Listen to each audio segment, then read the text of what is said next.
ఇశ్రాయేలు కూడా గుర్తుపెట్టుకోండి, ఇశ్రాయేల్ దేశానికి కూడా ఇలాంటి నిద్ర ఎక్కువైపోయి 5 ఏళ్ళు నోట్లోకి వెళ్ళాయి.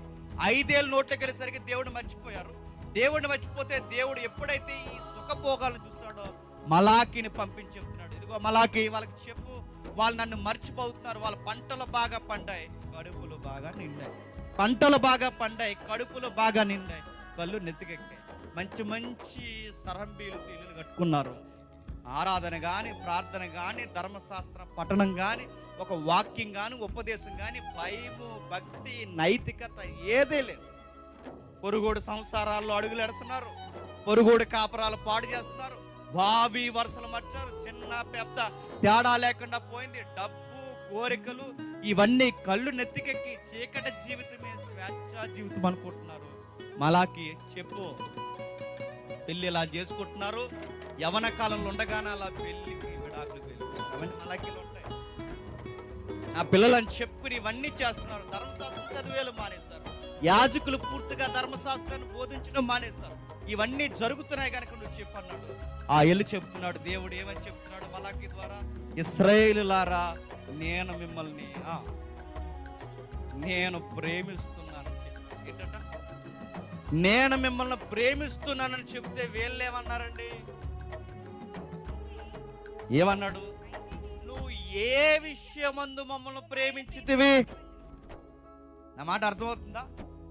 ఇజ్రాయేల్ దేశంతో ఎందుకు మాట్లాడుతుంటే పాత నిబంధన 4వ శతాబ్దం కాలంలో జరుగుతున్న గొడవ గనక ఆ రోజులకి లేదా ఆ పూర్వకాలం ప్రపంచానికి దేవుణ్ణి ఎక్స్ప్రెస్ ఇమేజ్ గా లేదా మీడియేటర్ గా, అంబాసిడర్ గా వ్యవహరించాల్సిన వ్యక్తులు ఎవరు? ఇశ్రాయేలీయులు. ఎందుకంటే దేవుడు అనే ఒక ఆబ్జెక్ట్ అర్థం అవ్వాలి అంటే ఆయన అర్థమయ్యేలా చెప్పడానికి ఎంపిక చేయబడిన జనాంగం అప్పుడు ఎవరు? ఇశ్రాయేలీయులు. వాళ్ళని గైడ్ చేస్తున్నాడు, వాళ్ళని గైడ్ చేస్తూ చెప్తున్నాడు ఏమనంటే మీరు సరిగ్గా ఉండండి అని. ఎప్పుడైతే సరిగ్గా ఉండండి చెప్తే దేవుడు అంటున్నాడు, మీరు ఇన్ని చేసినా నేను ఇంకా మీలో పరివర్తన కోడి నేను మిమ్మల్ని ప్రేమిస్తున్నానంటే వీళ్ళు అన్నారట, నువ్వు ఏ విషయం మందు మమ్మల్ని ప్రేమించావు? జనాలు ఎలాంటి వాళ్ళు చెప్పనా, అన్నీ తినేసి తిరగేసి అడుగుతారు ఏమని చెప్పండి, నువ్వు మాకు ఏం చేసావు? కడుపును పుట్టిన కొడుకులు, కడుపును పుట్టిన కూతుర్లు వయసు పెరిగిన తర్వాత అమ్మా నాన్న మీద తిరగబడి అడిగే మాట ఏంటో తెలిసినా, నువ్వు మాకు ఏం చేస్తావు? ఏం చేయలేదు, ఆ ఫోన్ కొనలేదని. నువ్వు మాకు ఏం చేస్తావు? ఆ డుక్కు బండి ఉందిగా, ఆ డ్యూకా ఏదో ఉందిగా, అదేనా? చేలో మోటార్లా అవుతుందండి సౌండ్. ఇప్పుడు అది కొనలేదని ఆ నాన్నకు సంపాదన ఎంత, కష్టం ఎంత, ఈఎంఐలు ఎంత, సీటీలు ఎంత, ఇవన్నీ అనవసరం. 25 ఏళ్ళు లేదా 20 ఏళ్ళు నీకు డిగ్రీకి వచ్చే వయసుకు పెంచారు. ఇప్పుడు వీడికి ఫోన్ ఉంటే సరిపోదట, అన్ని ఫోన్లు కాదు, సెపరేట్ ఫోన్, సింబాలిక్ ఫోన్ కావాలి. ఆ ఫోన్ ఐఫోన్, రాయల్ బైక్స్ కావాలి, సీసీ ఎక్కువ ఉన్న బైక్స్ కావాలి. మాకు పడకపోతే ఏమంటారు తల్లిదండ్రుల్ని? మాకు ఏం చేస్తావు అంటారు. అంటే ఏమీ చేయకుండా ఇంత వయసు పెరిగావా? కొడుకులు కూతుర్లు వయసు పెరిగిన కొడుకులకి పెళ్ళిళ్ళు అయితే కోడల్లో కొడుకులు కలిసి ఏమంటారు చెప్పండి? ఏం చేశారు మాకు? ఏం చెయ్యాలి? ఇంత పెంచారు, ఇంకేం చేయాలి? అవి గుర్తురావు. జనాలు అలాంటి వాళ్ళు చెప్పిన తినేసి మర్చిపోతారు. వీళ్ళు కూడా దేవుని రెక్కల కష్టాన్ని తినేసి అంటున్నారు, నువ్వు ఏ విషయం మందు మమ్మల్ని ప్రేమించావు? అలా చేసిన చేసావులే, ఇది ఎవడైనా చేస్తాడు. జనాలంతే. ఈ జనాలు ఎలాంటి వాళ్ళు చెప్పిన మనం ఏ చేతితో పెడతామో ఆ చేతిని నరుగుతారు, మనం ఏ రెక్కల చోటున దాస్తామో వాళ్ళే వెనకాల నుంచి పొడుస్తారు.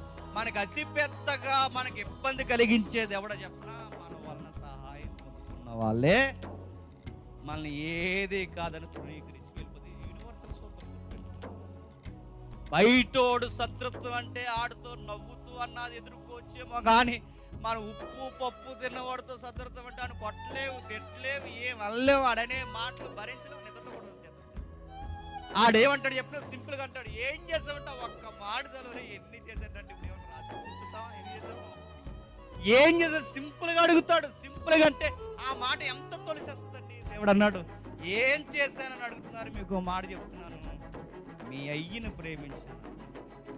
మీ అయ్య అంటే మీ నాన్న యాకోబును ప్రేమించాను, పెదనాన్న యాసావును ద్వేషించాను. మీ నాన్న ప్రేమించిన క్వశ్చన్ అడుగుతుందని చెప్పండి. నువ్వు మమ్మల్ని ఏ విషయం మందు ప్రేమించావని అడిగినప్పుడు వాళ్ళు ఏం చెప్పాలండి? ప్రభు ఏం చెప్పాలి? ఏ విషయం మందు ప్రేమించాలంటే, ఎరా ఐగుప్తీయులు ఉన్నప్పుడు బబులోను సామ్రాజ్యం కిందకి నెబుకద్నెజరు మిమ్మల్ని పరిపాలిస్తున్నప్పుడు విడిపించలేదని చెప్తే బాగుంటుంది.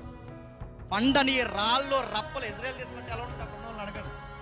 రాళ్ళు రప్పలు, కొండ ప్రాంతం, మెట్ట ప్రాంతం, ఇలాంటి పండన ప్రాంతంలో ఎప్పటికీ ప్రపంచ రికార్డెడ్ చెప్పిన అక్కడ వచ్చిన వ్యవసాయం ఎక్కడ రాదు, అక్కడ పండే దిగుబడి ఎక్కడ రాదు. మాజీ ముఖ్యమంత్రి చంద్రబాబు నాయుడు గారు వ్యవసాయ ఉత్పత్తి క్రమాన్ని ఎలా జరిగించాలో ఎక్కడ నేర్చుకోమని చెప్పేవాడు తెలుసా?